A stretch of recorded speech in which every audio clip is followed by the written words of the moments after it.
मथुरा श्री कृष्ण स्थान ईदगाह वाद मामले में आज एडीजे 6 के न्यायालय ने वादी महेंद्र प्रताप सिंह के मामले में रिवीजन प्रार्थना पत्र को निरस्त कर दिया। न्यायालय ने इस मामले में ये वाद मेंटेबल है कि नहीं से 7/11 रूल पर सुनवाई करने के आदेश दिए हैं। इस मामले में सबसे पहले 7/11 रूल वाद मेंटल है कि नहीं पर सुनवाई होगी।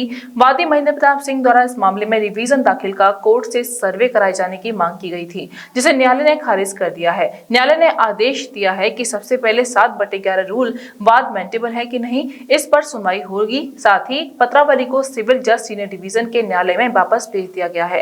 इस वाद के वादी व महेंद्र प्रताप एडवोकेट का कहना है कि न्यायालय ने हमारे डिवीजन पर सर्वे कराए जाने के प्रार्थना पत्र पर निरस्त कर दिया है।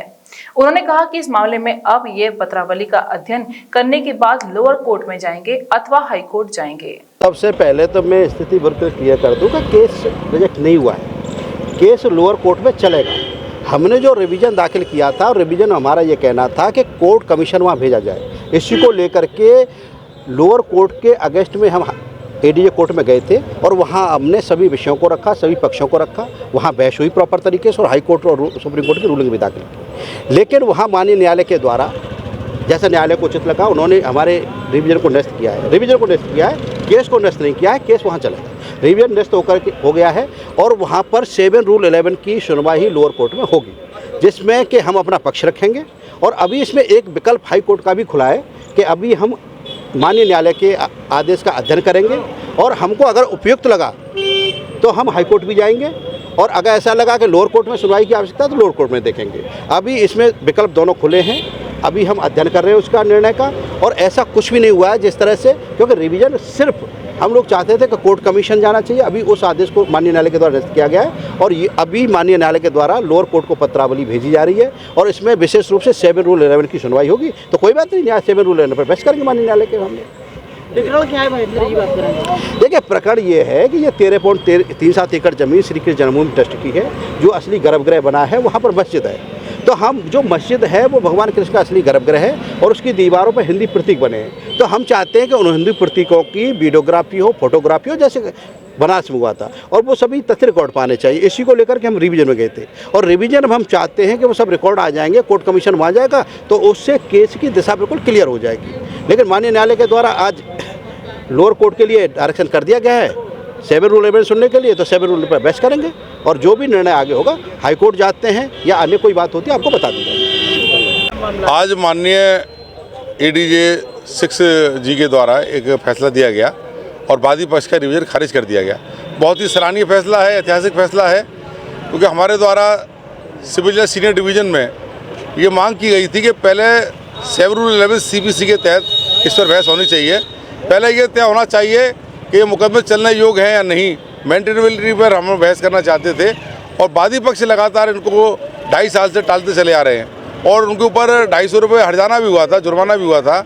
और जब माननीय न्यायालय द्वारा ये तय कर दिया गया कि पहले 25 जुलाई 2022 से इस केस की डे टू डे हियरिंग होगी, सुनवाई होगी और कोई पक्ष इसमें अनावश्यक रूप से स्थगन प्रार्थना पत्र नहीं देगा।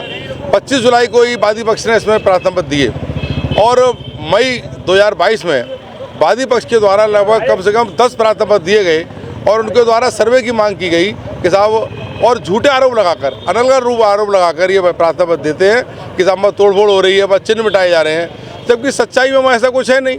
और मैं यहाँ ये प्रमुखता से बात कह सकता हूँ कि वहाँ बदलाव की कोई गुंजाइश इसलिए भी नहीं है कि वहाँ सुप्रीम कोर्ट के माननीय सुप्रीम कोर्ट के आदेश से वहाँ CRPF की कंपनियाँ जो है सुरक्षा करती हैं, ASP सुरक्षा का पद है, CO है, पुलिस की सुरक्षा रहती है, तो वहाँ कोई बदलाव होने के लिए या तोड़फोड़ की गुंजाइश नहीं है। लेकिन वादी पक्ष द्वारा लगातार प्रार्थना पत्र दिए गए और वो 7 रूल 11 CPC की बहस से बचना चाहते थे, क्योंकि उनको मालूम है कि उन्होंने जो मुकदमे दायर किए हैं उनमें कोई साक्ष्य नहीं है, कहीं कोई उनके पास एविडेंस नहीं है, कहीं वो इस पर लाई नहीं करते हैं। और जब उनका ये प्रार्थना पत्र माननीय न्यायालय ने कहा कि हम बाद में सुनेंगे तो वो रिवीजन में चले गए।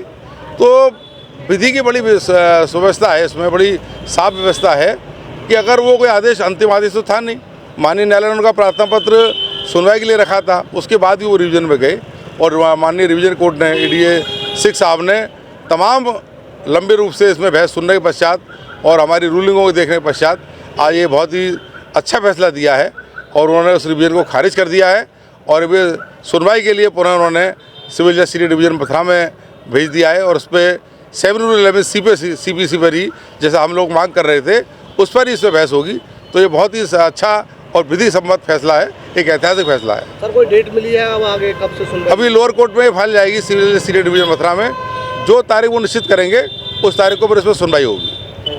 मथुरा का पहला एस्थेटिक सेंटर जहां आप लोगों को मिलेगा आपके सभी हेयर प्रॉब्लम्स का solution, proper hair transplant, cosmetic surgery, filler botox, face lifting surgery के द्वारा बिना सर्जरी के भी आपके चेहरे पर किसी प्रकार का निशान हो इसको हटाएं लेजर से या फिर बिना लेजर ट्रीटमेंट के। डेंटल से संबंधित सभी समस्याओं का इलाज वो भी स्पेशल डॉक्टर्स की टीम के द्वारा।